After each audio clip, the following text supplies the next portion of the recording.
One question we get often is, what should I do for Medicare when I turn 65?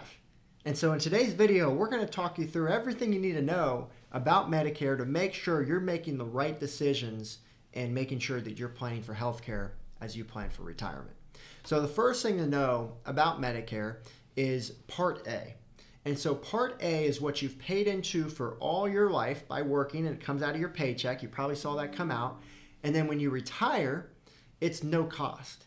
And so some people argue it's free and it's great. And I would say it's probably not necessarily free because you've been paying into it all your life. It's like saying for your house, right?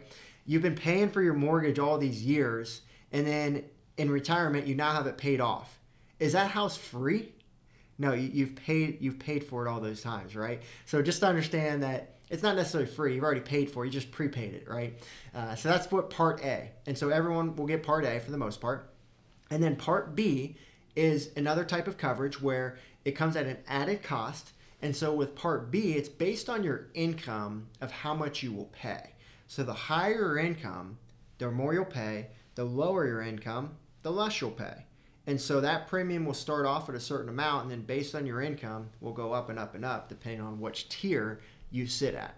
And so with those premiums, some people think they're not necessarily as fair, right? Because a person who has not saved or maybe hasn't worked hard, well, they maybe are in the lowest tier and have to pay the least amount for Medicare. Whereas that person who worked extremely hard, was that millionaire next door, was super frugal, made sure they were very diligent with their kids, maybe missed out on some opportunities so they could save and be in a best place for retirement, well, maybe they're actually paying more for Medicare. And what is odd about this is you pay more, but you get the same amount of coverage.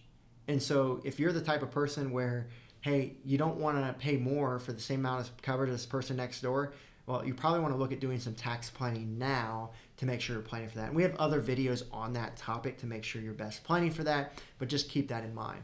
The other thing you need to keep in mind about Medicare Part B is that premium gets calculated based on your age 63 income.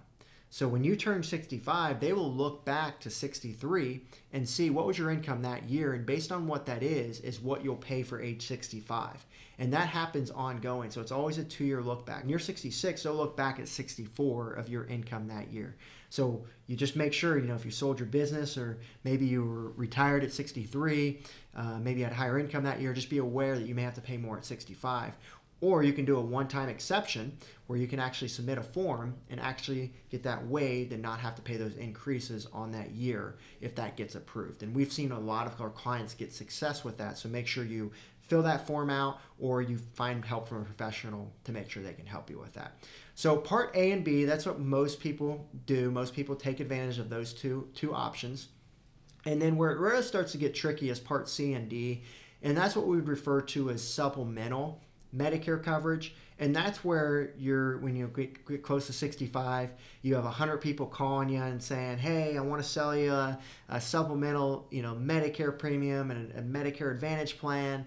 They're really trying to get you to do something here, right? You're probably getting flyers in the mail for all these dinner workshops to basically, so these insurance agents can sell you Medicare coverage. Which, that's great. I'm glad they're out there trying to educate people, but just make sure you're getting the right kind of help for this and you're getting the right kind of help from someone you trust, to know that they're actually, for one, shopping out all the plans out there. So there's hundreds of different supplemental plans that you can get.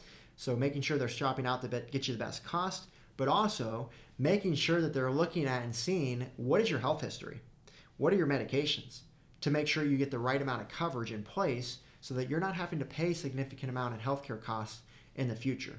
Getting an understanding of what your budget is, of how much of a deductible can you have and things like that. So if an out-of-pocket healthcare expense happens, you're not going to be put off by that. But you're also, paying the right amount on an ongoing premium. And it's important when you're looking for these supplemental plans is don't necessarily make a decision based on your health situation today. Make a decision of what you expect to do moving forward. And so health events can happen at any time. We never know when that's going to happen. And so we want to make sure you're prepared for that. So our biggest advice for Medicare supplemental plans is just get help from one of those experts that we talked about earlier. But again, make sure they're trusted. Something we do with our clients at Peak Retirement is we actually have an in-house Medicare expert that is able to guide all of our clients on those decisions to make sure they're getting the best decisions. So we make sure our advisors sit in with that contact to make sure that we're building out that best plan for them to make sure that they're getting the best coverage in place for their retirement. So we would encourage you to spend some time making sure you look at that. We typically advise about 6 months before you turn 65, you start to look into Medicare planning.